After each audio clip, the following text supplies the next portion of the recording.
في يوم من الأيام كانت هناك بومة غير راضية تماما عن حياتها.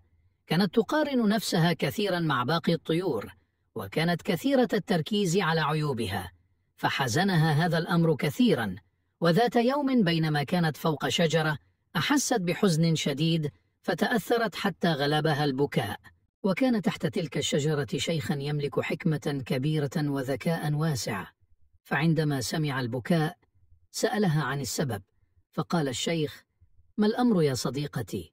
لماذا كل هذا الحزن وهذا البكاء؟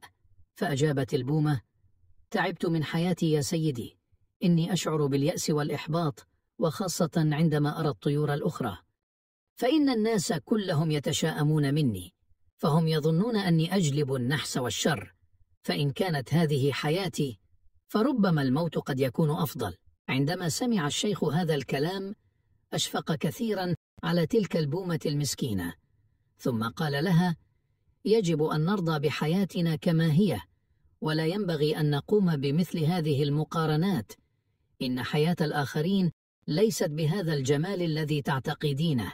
لكن البومة كانت محبطة وكانت في شدة الحزن والألم، فلم تستطع التوقف عن البكاء.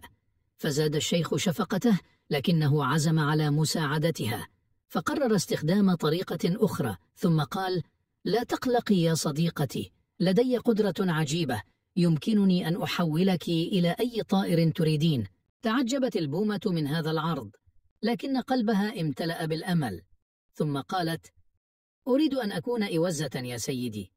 ابتسم الشيخ وقال: حسنا، هذا أمر سهل، ولكن أريدك أن تذهبي أولا إلى الإوزة، ثم اسأليها عن مدى سعادتها، وأنا سأنتظر عودتك هنا.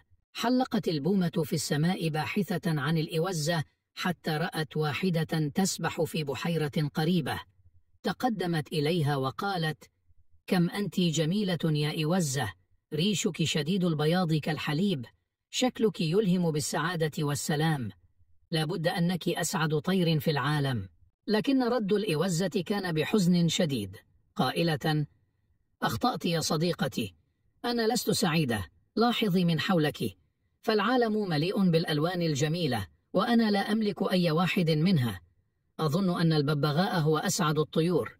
بعد سماع هذا الكلام حلقت البومة مرة أخرى بحثا عن الببغاء، متشوقة للقائه والتحدث معه.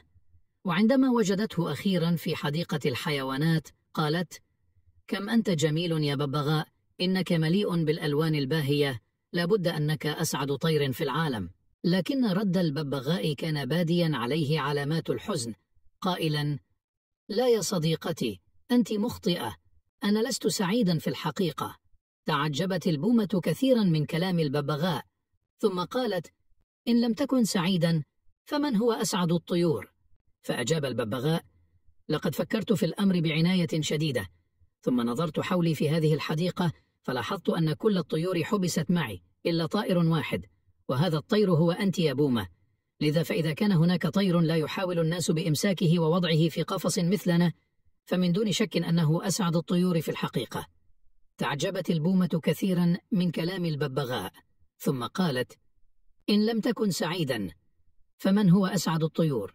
بعد تلك الكلمات تمنت البومة أن تبقى على شكلها، وأن تحلق عاليا في السماء بحرية، وأن تغدو من مكان لآخر دون خوف. وعادت البومة إلى الشيخ فقالت له: سيدي، أريد أن أبقى بومة، فلا داعي أن تحولني إلى أي طير آخر، لأني تعلمت درسا هاما اليوم. أخيرا ابتسم الشيخ وقال: لقد اتخذت القرار الأنسب. لو نرى في الحياة سنجد أن هذه المشكلة شائعة كثيرا بين الناس، لكن في الحقيقة تمني ما يملكه الآخرون وإجراء مثل هذه المقارنات قد يكون له أثر سلبي علينا، وذلك لما يجلبه من الحزن واليأس والإحباط الكبير.